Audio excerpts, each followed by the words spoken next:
Allahabad high court ने योगी सरकार पर जोरदार तमाचा मारा है। उन्होंने जेल में बंद डॉक्टर कफील खान की रिहाई के आदेश दिए हैं। इसके साथ ही उन पर लगे राष्ट्रीय सुरक्षा कानून यानी NSA को भी रद्द कर दिया है।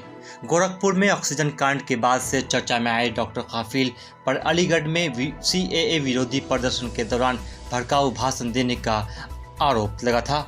डॉक्टर कफील खान जिस भड़काऊ भाषण के लिए 9 महीने जेल में रहे, उसे कोर्ट ने एकता बढ़ाने वाला माना है।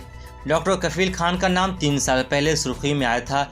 इंसेफेलाइटिस बीमारी प्रभावित गोरखपुर के BRD मेडिकल कॉलेज में ऑक्सीजन की कमी की वजह से बच्चों की मौत हो गई थी।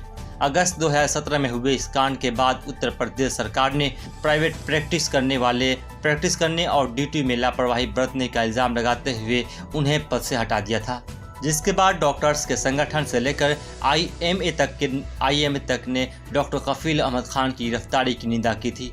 उन्हें गलत तरीके से फंसाए जाने और बलि का बकरा बनाए जाने की बात कही गई थी। कई सामाजिक कार्यकर्ताओं से लेकर हेल्थ प्रोफेशनल्स ने भी विरोध किया था। IMA सचिव ने राज्य सरकार से अधिकारियों पर गलत तरीके से फंसाने के आरोप लगाते हुए मामले की आला सतही जांच का हुक्म दिया था। 9 महीने जेल में रहने के बाद अप्रैल 2018 में डॉक्टर कफील खान को जमानत मिल गई। डॉक्टर कफील ने रासुका के तहत हिरासत में लिए जाने के खिलाफ सुप्रीम कोर्ट में याचिका दायर की थी।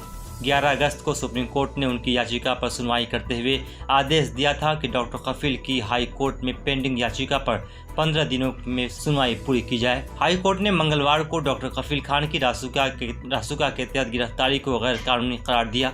इसके साथ ही उनकी तुरंत रिहाई का आदेश भी दिया है। सरकार ने CAA के विरोध में डॉक्टर कफील के भाषण को भड़काऊ माना था, लेकिन अदालत ने फैसले में कहा है कि डॉक्टर कफील का भाषण हिंसा या नफरत बढ़ाने वाला नहीं, बल्कि राष्ट्र की अखंडता और नागरिकों के बीच एकता बढ़ाने वाला था। ब्यूरो रिपोर्ट, मिला टाइम्स।